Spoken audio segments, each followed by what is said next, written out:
तो हेलो दोस्तों, आपका फिर से स्वागत है मेरे चैनल साफ फ्लिक्स पर। जैसे कि हमने पिछले एपिसोड में देखा था कि मिस रुक्सी जो है वो बहुत सारे बैंडिट्स को मार देती है। तभी वहाँ पे जो सांग फैमिली, लिन फैमिली और जो इम्पीरियल सिटी से जो बंदा आया होता है वो वहाँ पे पहुँच जाते हैं। अब इस एपिसोड की शुरुआत में दिखाया जाता है वो जो इम्पीरियल सिटी से आया हुआ जो बंदा होता है वो कहता है कि इन लोगों को पक्का किसी मास्टर ने मारा है, और जो भी मारा है जिसने भी, वो स्पिरिट पावर का यूज़ कर रहा था। क्या यान फैमिली में कोई ऐसा भी है जो स्पिरिट मास्टर है? तभी जो सांग फैमिली का जो लीडर होता है, क्या ऐसा कैसे हो सकता है? और जियांग जो है उन लोगों को वहाँ से छुप के देख रहा होता है। वो कह रहा होता है क्या क्या ये सच्ची बात है? लिन फैमिली का लीडर कहता है कि एक जो सोल मास्टर है वो बहुत ही ज़्यादा ताकतवर होता है। आखिर इन लोगों के पास एक सोल मास्टर हो कैसे सकता है? जांग फैमिली का लीडर भी कहता है कि लगता है कि प्योक्सो सिटी ने किसी जो मास्टर है उसको अपनी मदद के लिए बुलाया है ताकि वो यान फैमिली की मदद कर सके। तभी जो वो इम्पीरियल सिटी से आया हुआ जो लड़का होता है वो कहता है कि क्या क्या वो हो सकती है? जो ज़ांग फैमिली का लीडर है वो कहता है कि आप किसकी बात कह रहे हैं, क्या आपको जानते हैं? और उसके बाद हमें दिखाया जाता है कि वो जो कह रहा होता है कि हमारी जो इम्पीरियल सिटी है उसमें एक बहुत ही ज़्यादा पागल लड़की है, वो बहुत ही ज़्यादा ही ताकतवर है और उसकी पोजीशन है वो बहुत ज़्यादा हाई है। और दोस्तों, ये किसी और लड़की के बारे में नहीं, जो जियांग है उसकी जो बहन है उसके बारे में बात कर रहा होता है। और वो कहता है कि मैं नहीं चाहता कि वो जो है हम लोग उससे पंगा लें। वैसे भी जियांग का जो है उसके साथ बहुत ही ज़्यादा अच्छा रिलेशनशिप है, और तुम तो जानते ही हो कि जो जियांग है वो पियोक्सी सिटी का जो सन इन लॉ है। तो फिर मुझे लगता है कि वो पक्का उसे बचाने के लिए आई होगी, और मैं उस जो मैड लड़की है उसका जो अट्रैक्शन है वो अपनी तरफ अट्रैक्ट नहीं करना चाहता। यदि उसका अटेंशन हमारी तरफ हो गया तो हमारे लिए ये बहुत ही ज़्यादा ट्रबल खड़ा हो सकता है। जांग फैमिली का लीडर कहता है अच्छा ऐसी बात है।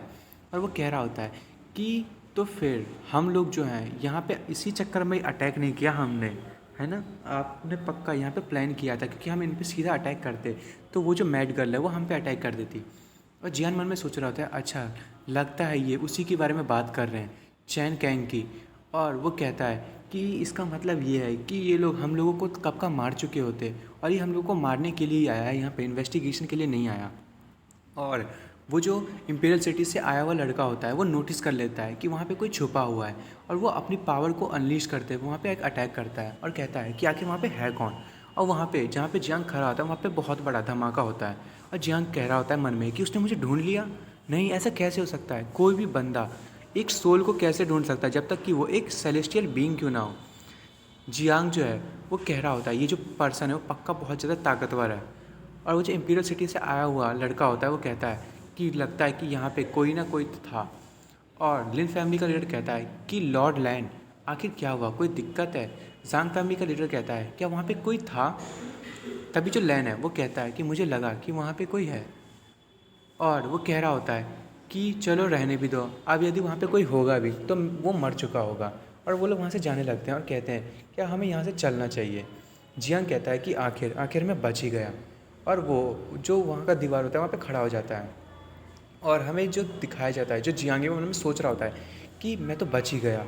अगर मैं थोड़ा सा भी बाहर आता तो उसको पता चल गया होता कि यहाँ पे जो कोई था जिसकी सोल छुपी हुई थी। इस बंदे ने इस पूरी एरिया में अपनी सोल का फ्लक्चुएशन किया है कि यदि सोल गलती से भी उस जो रे है उसकी आर पार जाएगी तो उस बंदे को पता चल जाएगा।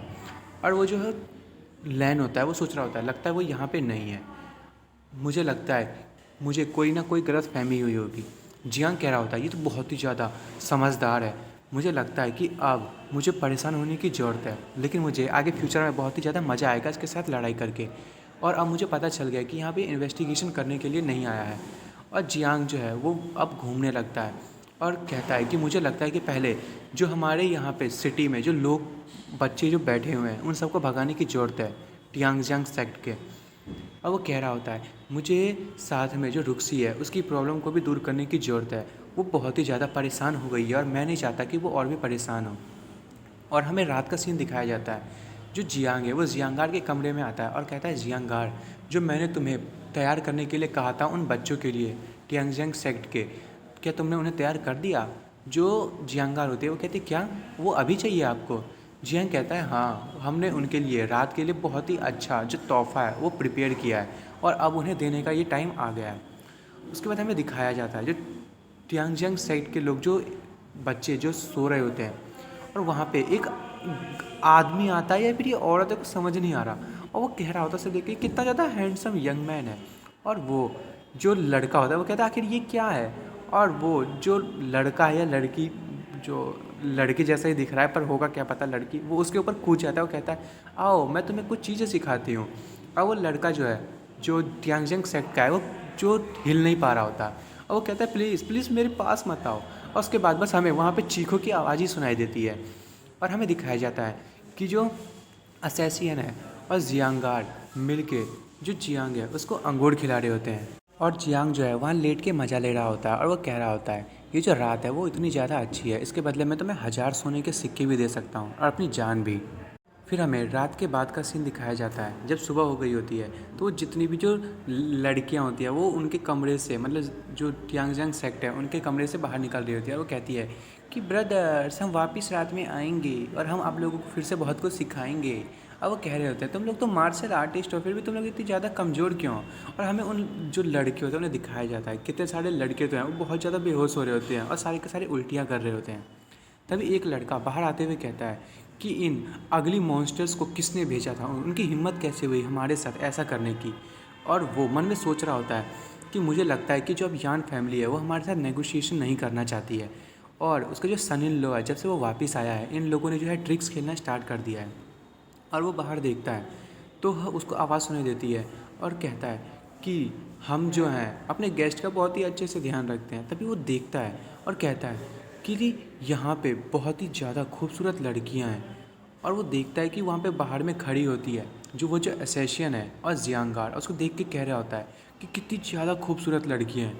और वहाँ पे जियांग भी होता है। जियांग कहता है क्या क्या आपको जो मैंने ब्यूटीज़ भेजी थी वो आपको पसंद नहीं आई, क्या उन लोगों ने आपको एंटरटेन नहीं किया।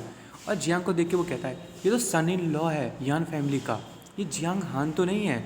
और वो कह रहा होता है कि तुमने तुमने उन मॉन्स्टर्स को हमारे पास भेजा, तुमने ऐसा कैसे किया, तुम्हें उन लोग को दूर रखने की ज़रूरत है। और वो कहता है कि क्यों ना तुम उन जो औरतें हो उनको अपने पास रख लो और जो तुम्हारे पास है वो मुझे दे दो। जियांग कहता है कि मैं जानता हूँ, लगता है मुझे आपके पास आज से भी ज़्यादा खूबसूरत लड़कियों को भेजने की ज़रूरत है जो आपको और ज़्यादा सेटिस्फाई कर पाए। और जियांग वहाँ से घूम जाता है और कहता है कि मैं आपके लिए बहुत ही ज़्यादा खूबसूरत लड़कियों को चुनूँगा। और वो जो लड़का होता है वो मन में सोच रहा होता है कि नहीं, मुझे इसको रोकना होगा, पता नहीं अब ये कौन सी ब्यूटी इसको चुनेगा। और उसके पीछे से एक और लड़का आता है, वो कहता है नहीं, हमें अब इस चीज़ों की ज़रूरत नहीं है, अब हम जो यहाँ की हॉस्पिटैलिटी है उसको अब और नहीं ले सकते। जियांग कहते क्यों, क्या आप लोगों को मज़ा नहीं आया, क्या हमसे कोई गलती हो गई, आप यहाँ नहीं रहने वाले हैं। और वो लड़का मन में सोच रहा होता है कि यान फैमिली जो है उसे अभी भी हमारी ज़रूरत है, पर तुम जो वो हमारे साथ ट्रिक खेलने की कोशिश कर रहे हो, बस हमारे एक बार एल्डर को आने दो कल, उसके बाद हम तुम्हें बताते हैं। और वो कहता है आइडिया नहीं है, लगता है हमें यहाँ से चले जाना चाहिए। तभी जियांग अपने नौकरों को बुलाता है, वो कहता है ठीक है, और अपने नौकरों से कहता है कि जाओ और हमारे जो जितने भी यहाँ पे मेहमान थे उनके स्टफ्स को यहाँ से बाहर ले जाओ प्यार से, और सबको यहाँ से बाहर जाने में मदद करो। और वो सबको ऑर्डर देता है कि जाओ और सबको फ्रंट डोर से ही ले जाना, अपने मैनर्स को मत भूलना। और उसके नौकर कह रहे होते हैं ठीक है। और जो वो वहाँ के जो स्टूडेंट होते हैं टियांगजियांग सेक्ट के, वो कहते हैं तुम क्या कर रहे हो, तुम्हारी हिम्मत कैसे हुई ऐसा करने की, तुम जो है तुम्हें एक बहुत सारी कॉन्सिक्वेंसेस को फेस करना पड़ेगा। तुम्हारी जो यान फैमिली है वो हमसे कोऑपरेट नहीं कर रही है, कि तुम लोगों को मॉन्स्टर्स का अब डर नहीं रहा। जियांग कहता है कि लगता है कि ये जो दो गेस्ट हैं उनको और प्यार से ले जाने की ज़रूरत है, जाओ और इन्हें अपना हाथ दो। और वो जो सारे नौकर होते हैं वो उन लोगों को अपने हाथ से पकड़ के उठा उठा के फेंक देते हैं और कहते हैं ठीक है। और उसके बाद जो वो लोग होते हैं वो कहते हैं कि बस एल्डर को आने दो, वो जैसे ही आएंगे, तुमने जो हमें इतना ह्यूमिलेशन दिखाया है तुम पक्का उन सब का कीमत चुकाओगे। जो एसेसियन होती है वो कहती है कि तुम ऐसा क्यों कर रहे हो, ये तो कुछ ज़्यादा ही लगता है कि कॉन्फिडेंट लोग हैं। जियांग कहता है कि मैंने उन वुमेन को बहुत ही ज़्यादा अच्छी चीज़ें सिखाई थी कि लोगों को कैसे जो है आप अपनी तरफ जो अट्रैक्ट कर सकते हैं और उनको उनकी जो मेरिडियंस है उनको ब्लॉक कर सकते हैं। अब ये लोग जो हैं वो 1 मंथ या 2 मंथ तक बिल्कुल भी कल्टीवेशन नहीं कर पाएंगे। और वो असेसियन के कान के पास जाता है और कहता है कि क्या तुम भी ये सीखना चाहती हो, और तुम यदि सीखना चाहती हो तो मैं तुम्हें पक्का सिखाऊंगा, पर तुम्हें मुझे कुछ देना पड़ेगा। और वो असेसियन शर्माते हुए जियांग को अपने तरफ से हटा देती है। और कहती है कि मैं इस बारे में बाद में सोचूंगी, अभी हमारे पास बहुत ज़्यादा टाइम है, चलो पहले इन लोगों को यहाँ से बाहर हटाने की ज़रूरत है। और जो जियांगार है वो वहाँ पे गुस्सा हो रही होती है और जियांग कहता है तुम्हें चिंता करने की ज़रूरत नहीं है, मेरे पास प्लान है। अभी असली चीज़ तो स्टार्ट होने वाला है, मैं इन लोगों को दिखाऊंगा कि इन लोगों ने किसके सामने खड़ा होने की कोशिश किया है। फिर हमें उस लैंड को दिखाया जाता है, वो कहता है कि तुम कह रहे हो कि जियांग जो है वो पहले से मर चुका है। जांग फैमिली का लीडर कहता है हाँ, हमारा जो प्लान था उसके हिसाब से वो पक्का मर चुका होगा। लैंड कहता है कि तुमने जो अपने किलर को भेजा था क्या वो वापस आई? जो और वो कहता है कि यदि वो वापस नहीं आई तो तुम्हारी हिम्मत कैसे हुई ये कहने की कि वो मर चुका है। वो जो है वो प्योक्सी सिटी में अभी भी घूम रहा है और हमारी जो टियांगजंग सेक्ट है उनके मेंबर्स को बहुत ही ज़्यादा परेशान कर रहा है। और ये सुन के तो जांग फैमिली का लीडर है वो बहुत ही ज़्यादा डर जाता है और उससे कहता है प्लीज़ मुझे माफ़ कर दीजिए, लगता है ये मेरी गलती है, मुझे पक्का कुछ करने की ज़रूरत है। और वो कह रहा होता है कि मुझे लगता है कि मुझे कोई न्यूज़ जो है वो गलत मिली है, मैं बहुत ही ज़्यादा डरा हुआ हूँ, मुझे माफ़ कर दीजिए प्लीज़, मैंने जो जियांग के खिलाफ़ जो ट्रैप बिछाया था लगता है मैं ही उसमें फंस गया हूँ। वो कहता है कि अब हम लोग जो हैं अब बीच रास्ते में पहुँच चुके हैं, अब हम पीछे नहीं हट सकते, हमें अब रियान रेजिडेंस को जो है हटाने की ज़रूरत है ताकि हम अब उन लोगों पे काबू कर सकें, हमें बहुत सारी प्रिपरेशंस करनी पड़ेगी। और वो उनसे कहता है कि लिन और जो जांग है मेरे पास तुम्हारे लिए कुछ काम है जो तुम्हें करना होगा। जो लिन के फादर होते हैं और जांग फैमिली के जो फादर होते हैं वो कहते हैं ठीक है। और जो जांग फैमिली का लीडर है वो सोच रहा होता है कि यदि जो वो असैसिन जिसको मैंने भेजा था यदि वो मर गई होगी तब तो ठीक ही है, पर यदि वो उसके साथ मिल गई होगी तो मुझे लगता है कि मुझे ही उसे मारना पड़ेगा, नहीं तो ये जो लैन है वो मुझे पक्का मार देगा। और लैन कह रहा होता है कि अब कोई भी मैटर नहीं करता कि अब कोई भी अपोनेंट हो, बस अब तुम देखो मैं उन लोगों को कैसे मारता हूँ।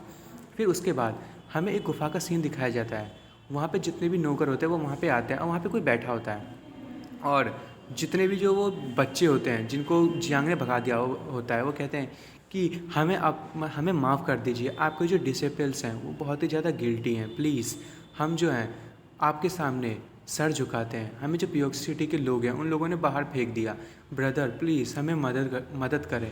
और उस जो लोग हैं उन लोगों को हम मारना चाहते हैं और हमारी जो बॉडी है वो पता नहीं कैसे कमज़ोर हो गई है।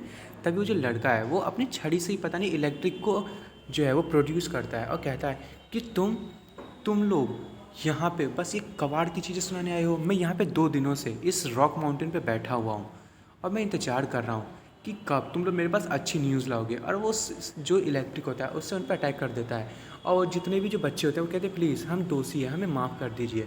तभी वो अपने पास से कुछ जो मेडिसिन होता है वो उन्हें देता है और कहता है मेरे पास कुछ पिल्स हैं, तुम जो तीनों लोग हो वो इसे खा लो, तुम्हारी स्ट्रेंथ जो है वो बढ़ जाएगी और इससे जो तुम वापस से अपनी स्ट्रेंथ को पा पाओगे और उसके बाद हम उन सभी लोगों को मार देंगे। और वो जितने भी जो बच्चे होते हैं वो कहते हैं ठीक है मास्टर। और वो जो इंसान होता है वो कहता है बास्टर्स तुम्हारी इतनी हिम्मत, तुमने हम लोगों को ह्यूमिलेट करने की कोशिश की, तुम लोगों को इसका बदला अपनी लाइफ को पे करके चुकाना पड़ेगा। और दोस्तों मैं आज इस एपिसोड को यहीं पे ख़त्म कर रहा हूँ और अब अगले एपिसोड में देखेंगे कि जियांग जो है अब इन लोगों को कैसे भगाने वाला है और वो जो मॉन्स्टर्स का ट्राइब है उनको वो कैसे रोकेगा। और दोस्तों आपको मेरी वीडियो पसंद आई हो तो प्लीज़ मेरी वीडियो को लाइक एंड सब्सक्राइब करना ना भूलें। Thank you for watching.